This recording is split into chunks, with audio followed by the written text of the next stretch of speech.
I'd like to welcome to the show Rebecca Louisa Smith. How you doing, Rebecca?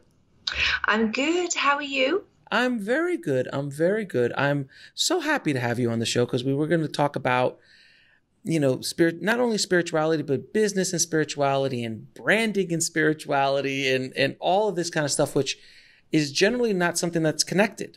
Money and spirituality, ever since that one little phrase in the Bible, everyone thinks that you can't be rich and spiritual, or you can't be of service to other people, and you have to be a poor, penniless, person. And there are those, and that is one path to go. But I feel that there's a lot of things we could discuss about that. So before we get started, why do you think, I want to ask you a big question, first of all, to start it right off.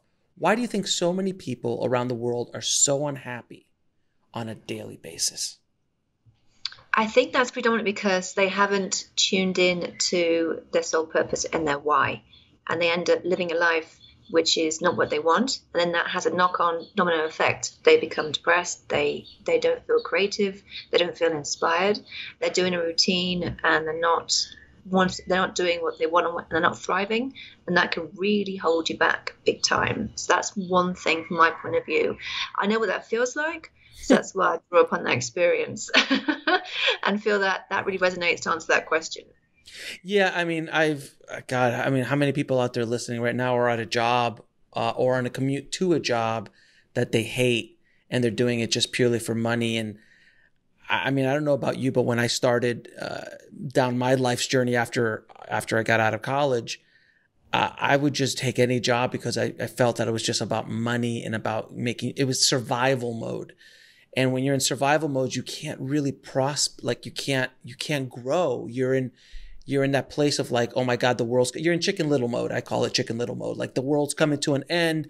I got to keep stacking my nuts away. And you're in this kind of survival mode. And you can't really focus on your dream. You can't focus on that mission that you're talking about. I'm assuming you've had similar experiences.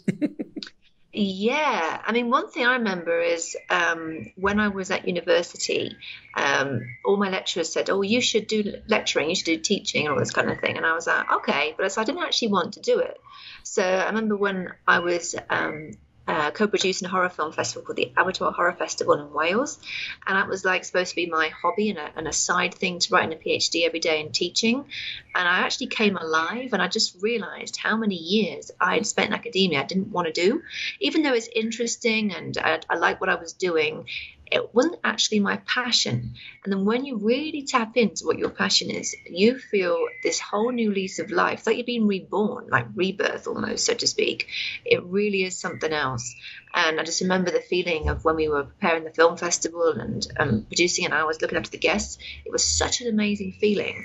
And I never got that from academia. It took a while to get out of academia because I not too long, a couple of months and stuff to really acknowledge it. But when I was at a conference, someone said, "Isn't academia the best thing in the world?" And I was like, "No, not for me." And let me just realize I'm not in this right space or environment. And I'm not really being me when I'm back in academic world. And I'm just a bit, I'm not bored, but I'm pretty much like, I'm just not in the same energy as them, which is not really going to help me any further. But I am when I'm in the film industry. And that was what really made me click. I've got to do a massive change. Otherwise, I'm not going to thrive. I'm not going to really enjoy my life. Yeah, and when I was, in the film industry specifically, where we're both from, there's short bursts of happiness. Me being a director, you're only happy on set because the getting the production going is kind of like really painful. Post-production is fun, and that can be fun as well. But the production, like being on set, is truly when you're like, at least for a director, you're happy. You're like, oh my God, I'm playing, and then post-production is super fun. But then after that, you're just like, oh God, here we go again. And then it's like, and it's years between happiness. It truly is, and I think it's like that for a lot of people in our field specifically. But I really truly found happiness once I launched my first podcast and started being of service to other people. And then that's when I was like, oh, I wake up every morning wanting to go to work. Like, oh, I love Mondays. That's the Yeah, that's the difference. It took me that, 40 that's 40 different. years. Yeah, I know, that is a difference though. I remember with academia, I'd wake up and be like, oh, right, okay, I've got to get this crack on with this and then get this sorted and prepare this lecture. And it became to the point where it was a bit of a chore and it wasn't like fun. And then as soon as I began my company and working in the film industry, I was like getting up each morning excited to look at the emails coming in, like, which festivals we got into with our clients' films, what awards we've won, nice surprises. And it really does make me feel whole. It's incredible. And it doesn't feel like work. So, obviously like you must work as well, like, long hour days, 16, 20-hour days. I'm the same. And it doesn't feel like work at all. It feels just like I'm just doing stuff. You see what I mean? It doesn't feel at all like work. It's amazing. And I think the most dangerous place you can be when it comes to work is when you're just like, you're not at a place where you absolutely hate it. Because if you go to a job you hate, it's easy. It's a lot easier to make a change because you're just at a place where you're at the bottom. You're like, I can't take this anymore. But when you have a job that you kind of, it's not bad. I don't love it, but it's okay. I did that for 20 years, which was post-production for me. I was editing and there would be moments of like, oh my God, this project's great. Other moments like, I can't believe I'm on this project.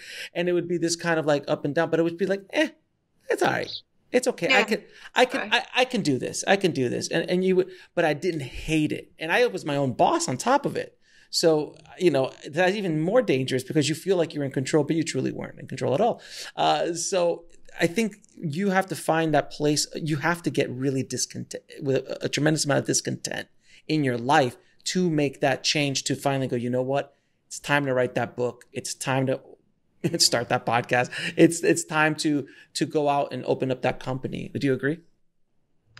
Oh, absolutely.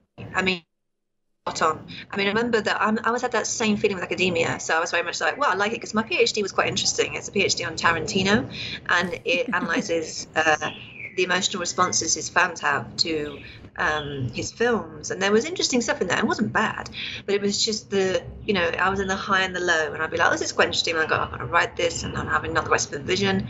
My heart is not officially in it, but I'm doing it because I'm committed to doing it. And, it's like pretty much, it's all right. It's all right. It wasn't like, oh, this is so cool. It's like waking up going, oh my goodness, I can't wait to get this out there as a paper. It was just mad. So that feeling wasn't there like it is for me now with what I do in my company, not at all. Academia is very valuable by all means, and no one should ever disregard it because it's incredibly important. It's just not me where I'm supposed to be. Right. Everyone kind of knew that though as well. It was funny because people saw it. Like when I was having the groups like with the PhD students supporting us and what we're doing with our research, they were all like, oh, I've got this research and today it's so exciting and this, and I was just like and they just knew that I wouldn't be there long term. So they know now when they see my Instagram, they're like, yeah, we know it's not going to be academia. and you can feel it. You can feel it off of people when they're not happy in a place. They can't. It's hard to hide because it just kind of just vibrates off of them. They're just not happy. And then the opposite is like when they are super happy, you can tell. Yes. You could so tell that you're happy and enjoying and you're on mission. Which brings me to my next question.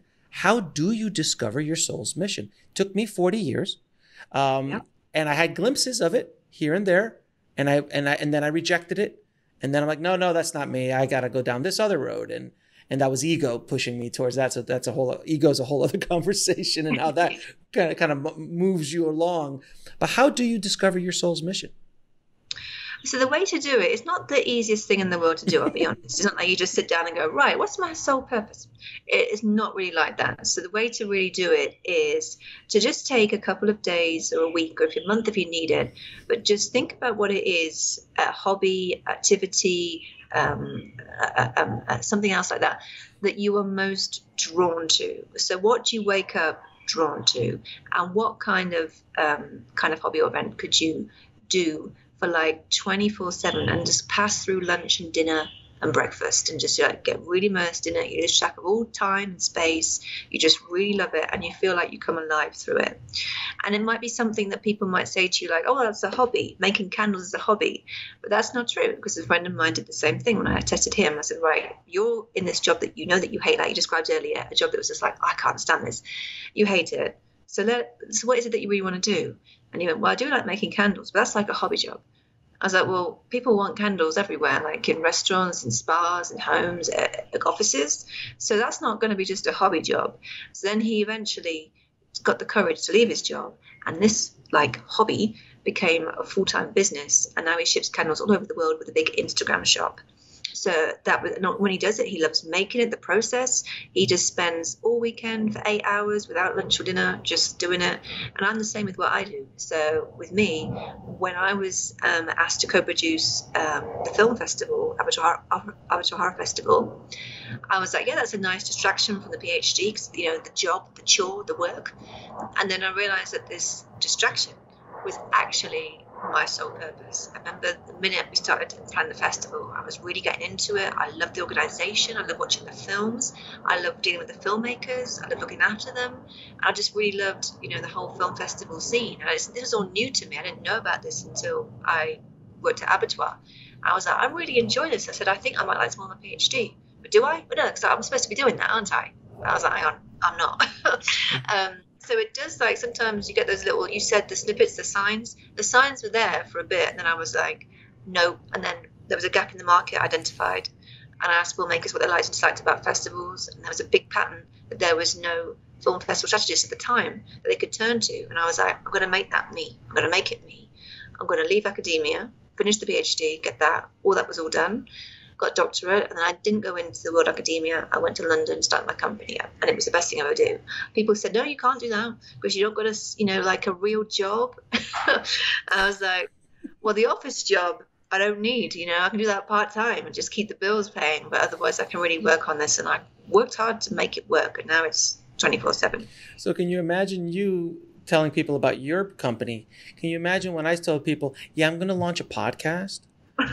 And I'm gonna just, you know, have a blog and then maybe a YouTube channel, and that's what I would tell people, and people are like, you're absolutely crazy. And I didn't go in all in. It took me a couple of years before I went all in, but it was like the side hustle, which then turned into the full hustle. And then Yes. to the point where you just realize, you look at the balance sheet and you're like, wait a minute, how much did I make these last few months?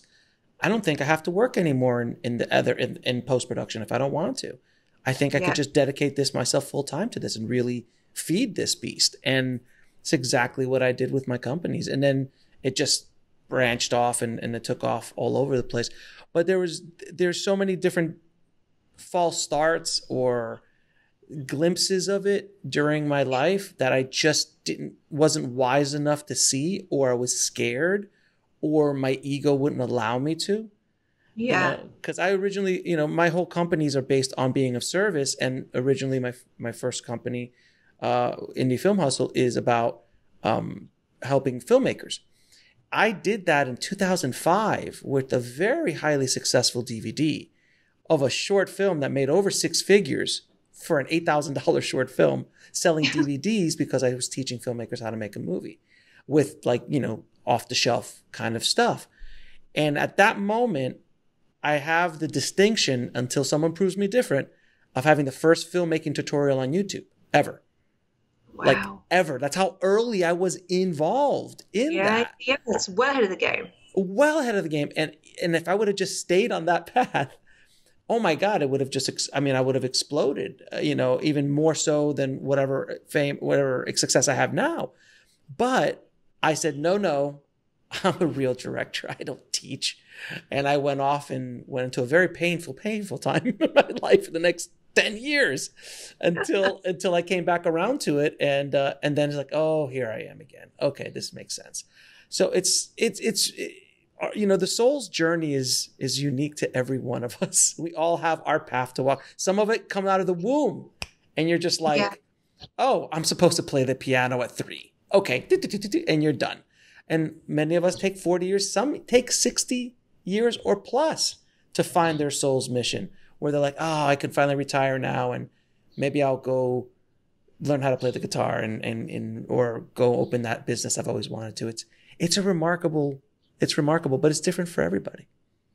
Oh, absolutely. I mean, one thing I mentioned in my book actually is that nobody has the same, soul's mission or soul purpose. So, for example, a good example I give is about hairdressers. So, you might see two fabulous hairdressers, but the soul purpose and the soul drive is not the same. Because they both do amazing haircuts, but they're different and they're unique in their styles. Is everything is bespoke and different blueprint for each person, and that is like you and I. I mean, we're both in the film industry as a day job, which we love and what we do, but we're very different journeys how we got there and what we do, so it's different in that respect. And it's something that will always be with people in terms of how they find it. Nothing is like linear. Like you say, there's snippets. Like one thing I do think, and now you mentioned that very good point about the snippets, is I've always had a love for film, but then I realized that my love for film was actually the love for the business of film. So I've always been a fan of films when I was younger, and I still am now, but not maybe you say as much as what I love now is seeing films, get the festival circus, different type of movie making than compared to Hollywood films, obviously. So I've always had a thread to film, and I've always been a fan of Tarantino. I always follow him now still. He's still my favorite director. That's not changed. And not Rick His latest film, but that's a different conversation. But the visions are still there. But now I've changed in terms of when I watch films, I watch a lot of festival films, not really Hollywood films anymore, because that's where my market is and my clientele. Yeah, without question. Now, I would love for you to discuss the myth behind money and spirituality and how they, it is very very commonly thought of as like, you can't be well off and spiritual. You can't be of service to people and be wealthy financially at all. How can you kind of debunk that a little bit? Yeah, I mean, that's definitely limiting belief, because a lot of people in the spiritual world who, are practitioners in any kind of, psychic readings or angel therapy or color therapy, whatever it is, you can make money when you charge your worth. And one thing I did with my company is I wasn't really in the beginning able to charge what I thought I could charge because I had no track record. So it's a case of really sticking to your guns and your beliefs of how much you can charge. And there are people who charge, $300, $400 or more for readings and for consultancies in that spiritual realm.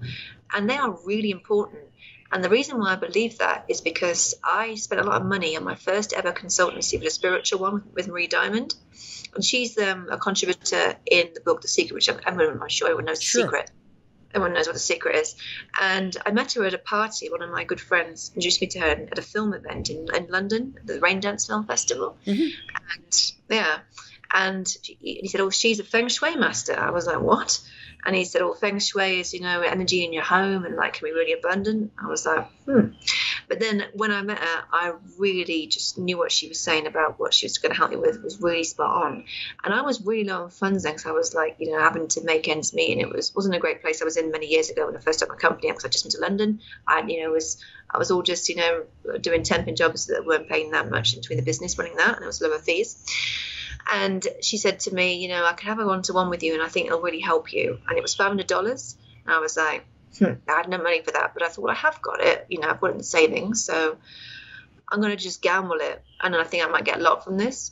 And it did. And I got that $500 back so quickly within like a week when I changed and put the work in and did what she said, which was changing everything in my company with the energy, the colors, my home, the whole lot, and everything she mentioned and how to change my vibration, all in like an hour and a half session.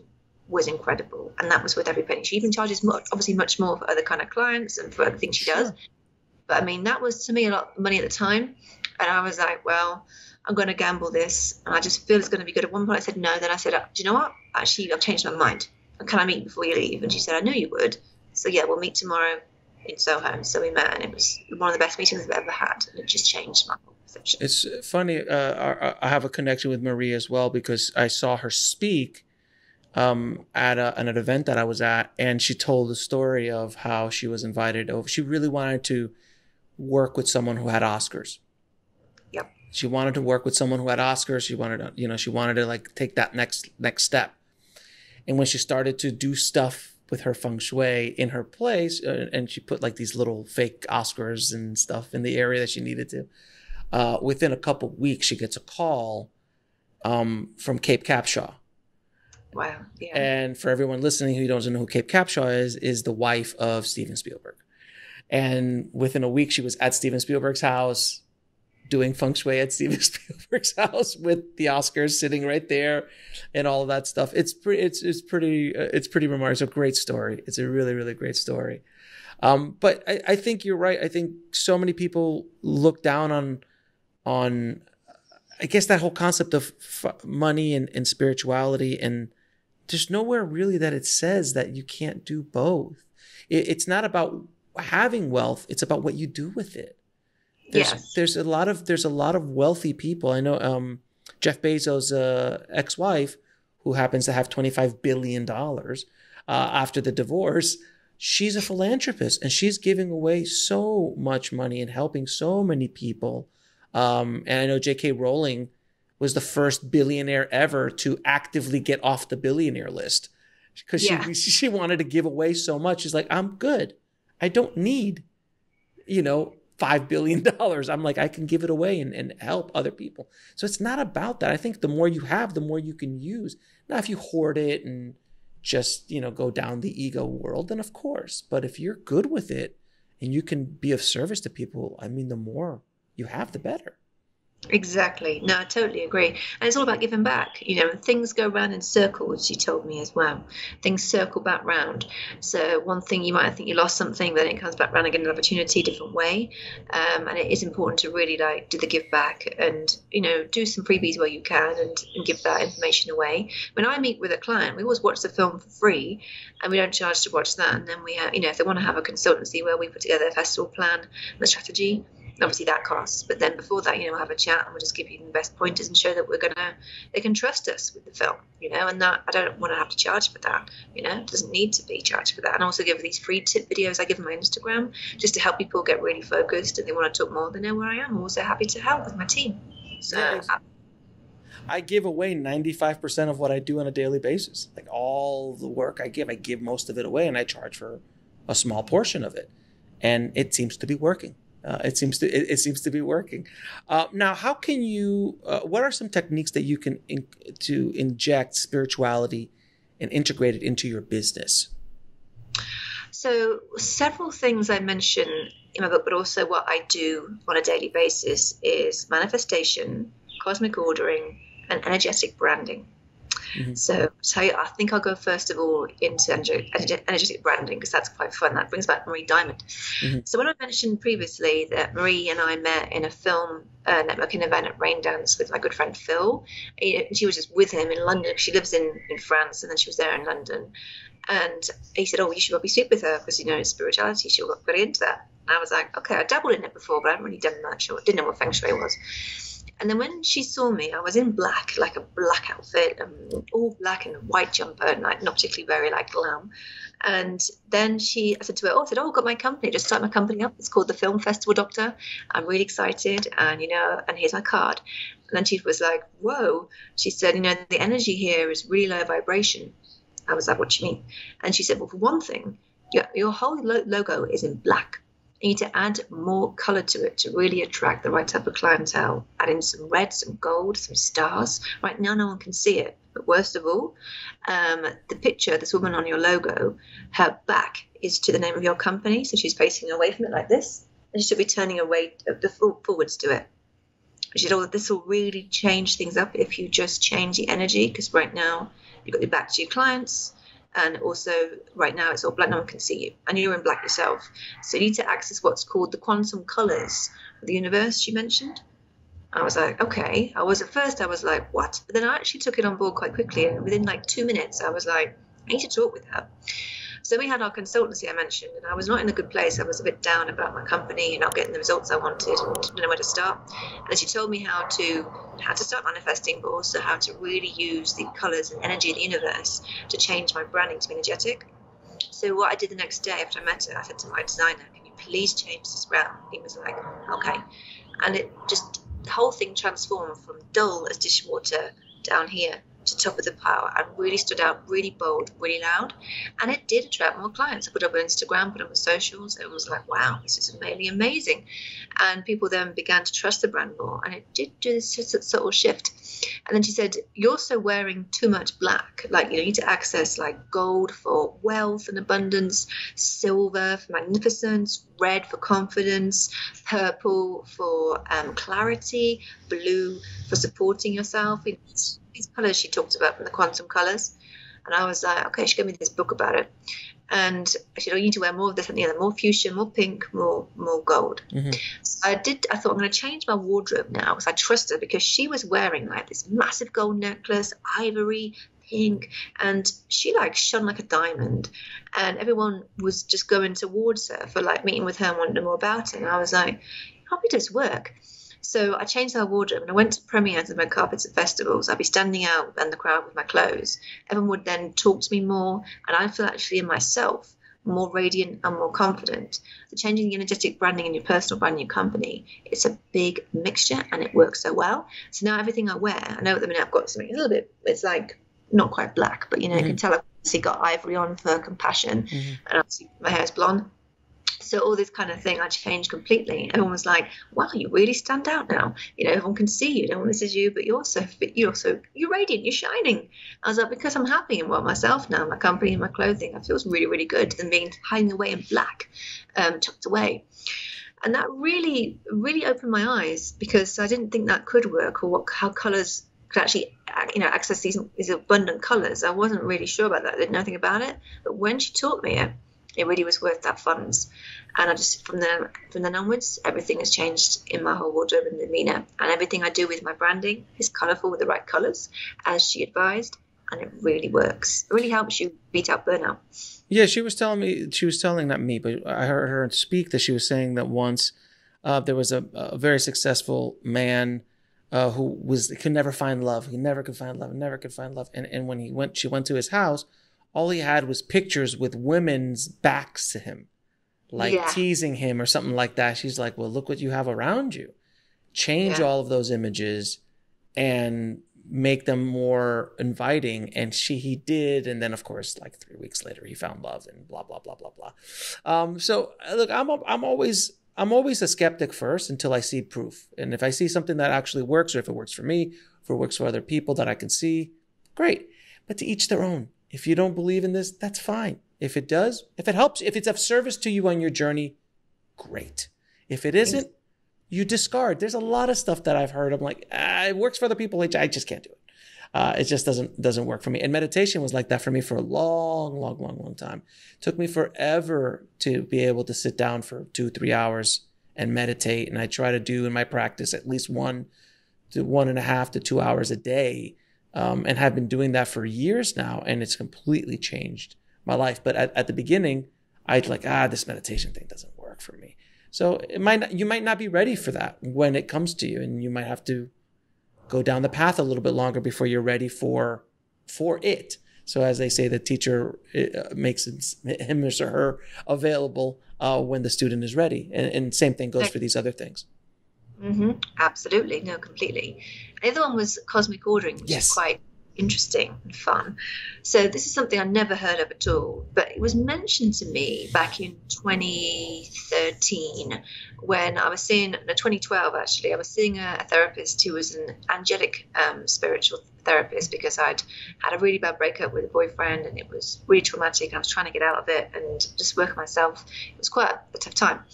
But he was really good, and he mentioned to me that his partner wrote a cosmic order where she wrote on a list of all what she wanted her partner to be, and pretty much it was him. And then she found him, and he was everything on this list.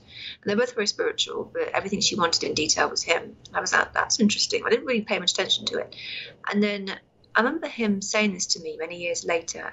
And then I remember I Googled cosmic ordering online on Google, and a book came up by Ellen Watts. And it's called Cosmic Ordering Made Easier. And I was like, okay, so let me just give this a go. So I read it, And I was like, this is really interesting, because what she's saying here, it's a bit different to manifesting. So it's asking for what you want. So, when you manifest, you can visualize very clearly in a vision board in your mind what you want to attract, and happiness, success, all that kind of thing. You can say manifestations that are very specific about that too. But in her technique, it was a bit different. It's been around for years. She didn't create it, it's been around for years. And then she said, what you say is, when you want to get something, it's like going to a restaurant. So you say, what I'd really like to order is lemonade and chips with cheese. Thank you. That's clear. That's what you want.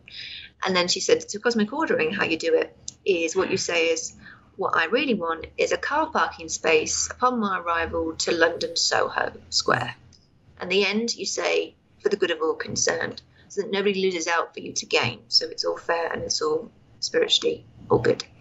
So I was like, okay, I should try the parking order, try the car parking order. So I remember I thought, I'm going to drive to London today. I mean, London's, as you probably know, is a nightmare to drive around in. So I was like, there's no car parking space. Hence where you have to go on the tube or a train or a bus or whatever. So I was like, well, there are parking spaces, so it's not impossible, but I want to get one. So I'm going to drive in. I'm going to ask for one.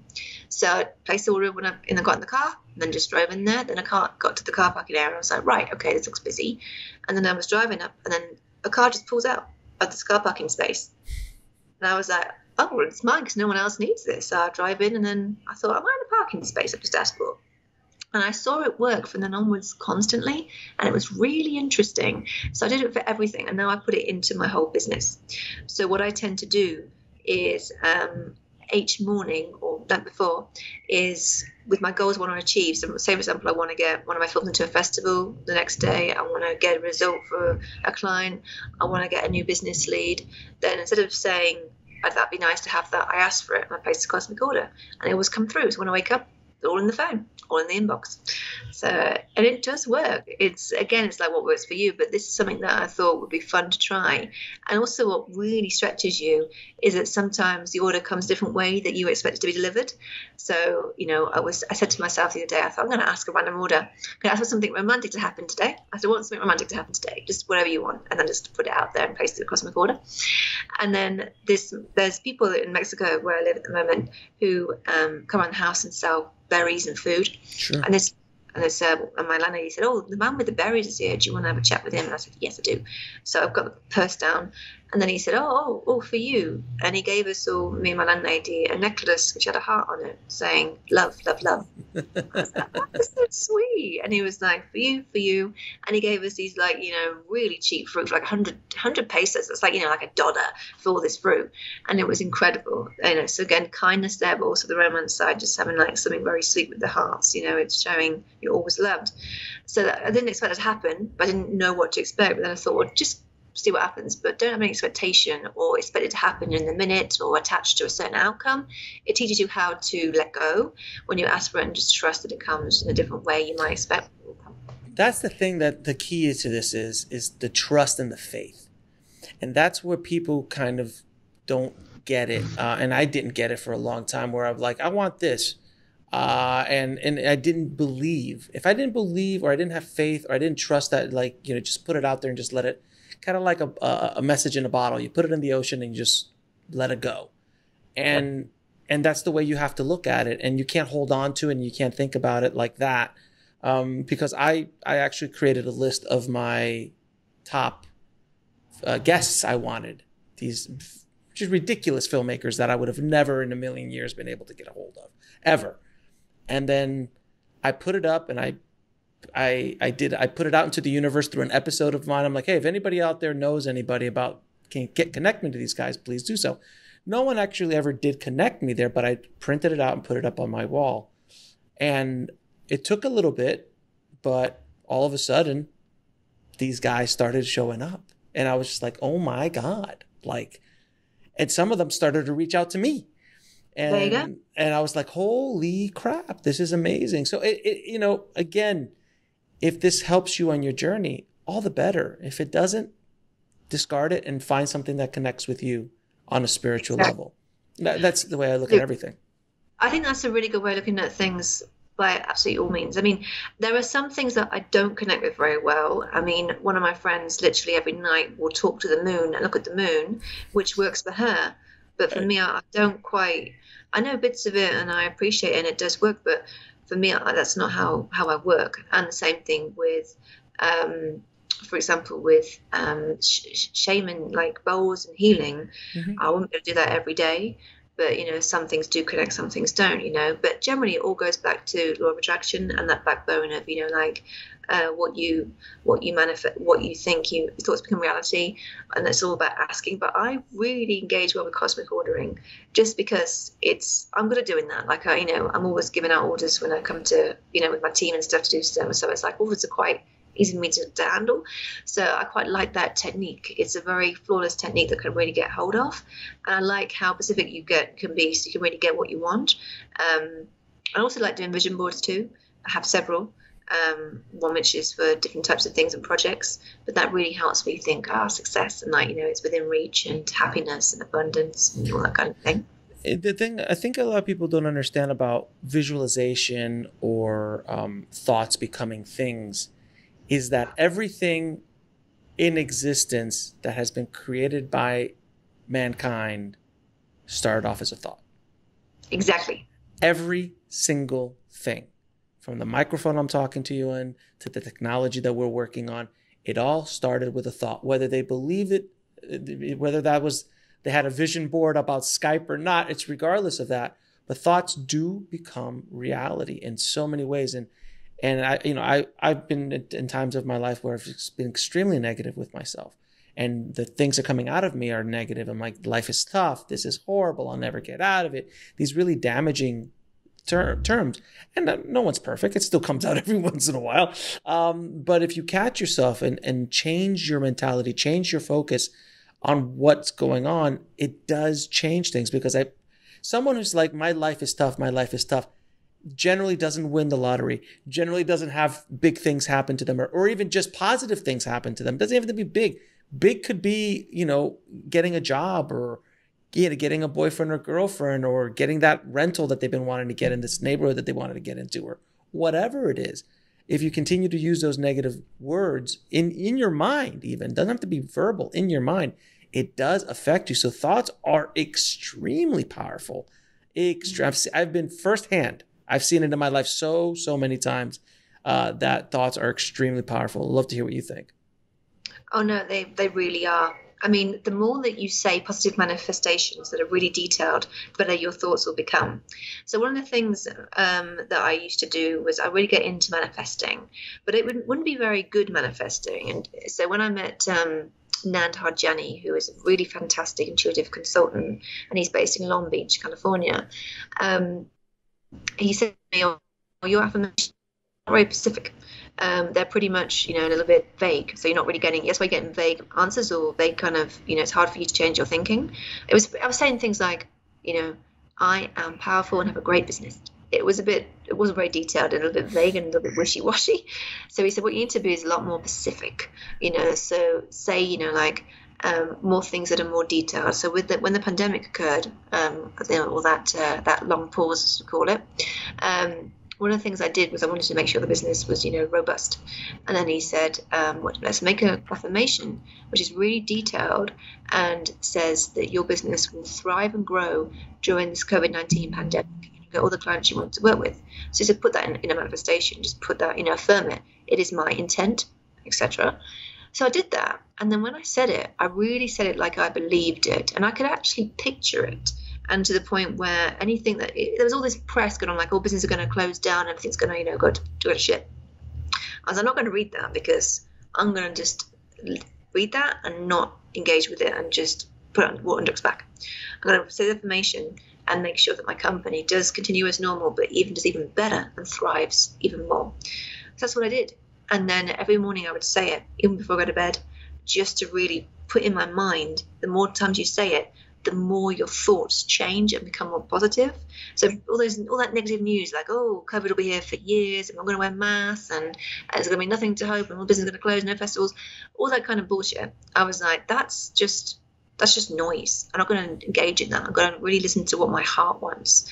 So when I did that affirmation, I picture still being in a festival, but virtually. I even just have new clients signing deals. I picture, a really strong, diverse business and a strong businesswoman.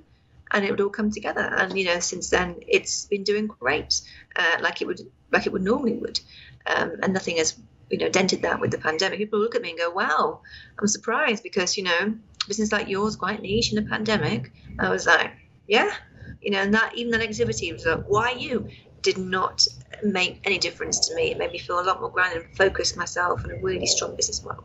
It was really good. Now, you talk also a lot about niches. I say niches, and I found out recently, according to the Webster's Dictionary, it is pronounced niche or niche, depending. So both are correct. The reasons I like niche is because the riches are in the niches. It's a saying I love saying, and it's true. Can you discuss a little bit about niches in how you focus, how you define them, and how you use them in your work? Yeah. So the way that I define them is, when I first met one of my business consultants, he said to me, it's really important that you know what your niche is so that you can really home in on it and get the best business and type of clientele. So he said to me, okay, so you work in a niche, because the film industry is a niche. Mm. But he said, what you've got to really do is think about which aspect of that you're really good at and really become laser focused on it. So obviously, I work in film industry, that's the niche. I work in the area of distribution. He said, well, laser that down. So, I work in the area of film festival distribution, and we get films into festivals for our clients. He was like, well, that's your micro laser niche, and then you can really excel on that. But is there a market for it? Yes, of course, a thriving one. So that means you've got the clientele, you can go with the business. So it's really important that you're never vague or trying to do too many things at once. So, for example, a friend of mine said, I'm really good at social media. I was like, okay, well, that's a really big niche. Yeah. But what aspect? Facebook, Twitter, Instagram, Pinterest, LinkedIn. So which one are you most best at? But also, what can you do for the client? So is it a case of that your expertise is helping people create videos to put on LinkedIn to start a business? Is it helping people go through Facebook advertising? There's so many things there that if you just say social media, that's way too broad and it's just not going to work long term. It's too much to do. You've got to be really specific on exactly what it is that you should be doing. And he was spot on. And then I realized that my micro niche was film festivals and film festival strategies and management. And that was really what I was best at, nothing else. I mean, I do other things in the company, but I delegate to those that are great in their niche. There was one point where I had this awful time where I wanted to be a sales agent and I wanted to help my clients fix another problem, which is like a whole new world, as you know. So one thing I said to myself is there's another problem that came up with my clients. They wanted to get into festivals, we're doing that, but they also want to get the film sold to make money and make the money back from investors, as you know. And one of the things I wanted to do was help them with that. So I remember saying to myself, I can do this. I've got no contacts in sales, but I can find them. I just didn't realize how hard that area was. Yeah. And I remember selling one or two films, but but that was nothing really. And it's a whole new different ball game. You need to know all these people. You've got to know how to negotiate. Relationships, yeah. Relationships, the whole lot is completely different. And it was just something that I didn't have any idea what to do in it. And I learned the hard way. But then 4 years later, I met a good friend of mine who can then fill that gap. And he helps his clients find the right sales agent. So I thought, well, you need to come on board my business. So if people need that problem solved, I'll just send them to you, not me. So really, we all have our niches in my team, and we all delegate to who can do it best to get the best type of success. That's awesome definition of what a niche is. I mean, it's properly said niche. Let's just agree. It sounds better niche, but the riches are in the niches. It doesn't ring. It doesn't flow. But one thing I also wanted to talk to you about is gratitude and the power of gratitude and being thankful for what you have and truly at a very deep spiritual level to be grateful for what you have and what is coming towards you and the blessings that happen to you on a daily basis. And even some of the negative stuff, which, I'm by no stretch, I still have negative things happen to me on a daily basis. But to be thankful for even those things because they're teaching tools to hopefully get you to the next place. Can you talk a little bit about gratitude? Yeah, so I never used to be, believe it or not, a very spiritual or grateful person when I was younger. When I was around 20, 22, 23, I had like really bad anxiety, like severe panic attacks, and it all got weird how it happened. But I was watching Kill Bill Volume 1. We sneaked out college, no, university. When I was doing my first BA with my friend, two friends of mine, and I was like, "Oh, let's go and watch Kill Bill." And in the theater, somebody had a really severe epileptic fit, and it was, I had to stop the film. He had to go out. It was quite severe. But seeing that triggered off these horrendous panic attacks, and I don't know why that was, but I think it was something that was always there. It just like brought them up to the surface. And I remember then I couldn't travel in a car for less than 20 minutes. I have to get out and get fresh air. I need to go to the loo and that kind of stuff. It would be just quite difficult to be around and quite a weird time to be in. And my hair was falling out in clumps, it was everything stopped in my body. It was a really horrible time. And I was never using spiritual techniques to help me with that. I was just like, going to these therapists that weren't spiritual and using these very like, how do I say it? Not formulaic, but, kind of just like cut and paste advice. Mm-hmm. And it wasn't what I really wanted. And eventually I came out of it, and I did get through that horrible period by having better help and actually becoming a bit more spiritual. And I realized how important it is to be grateful for like being alive still, but also every day amazing things happen, even if you might be in a bit of a tough space. And I remember when I met a new therapist, she taught me about how to be grateful and how to be kind to your body and your soul, and how each day to just think about 3 things you're grateful for. And you realize then you become a more kinder, more generous person, and it worked.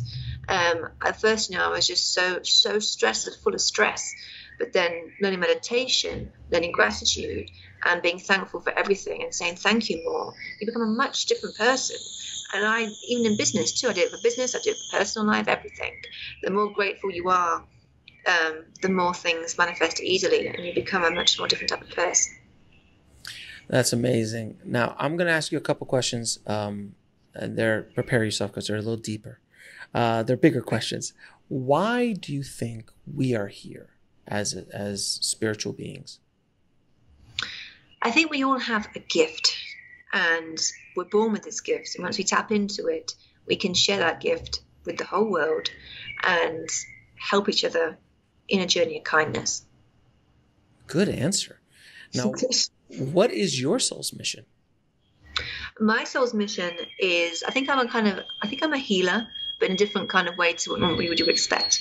So what I do is, my job here is to heal filmmakers and get their films into festivals and create for them those stepping stones of opportunities to get more film work, more success, accolades and recognition, and to help them on their journey. That's what I'm here for. And where can people find out more about you and your book? They can find out more about me on my website, which is RebeccaLouisaSmith.com, and also Instagram, which is at RebeccaFilmDR. And the book you can buy from Amazon.com, Amazon.co.uk, and the best place to get it, and it's Born to Do It. Thank you so much for coming on the show. It has been an absolute pleasure talking to you, Rebecca, and much continued success in your journey. Thank you so much. It's been an absolute dream. I really appreciate it.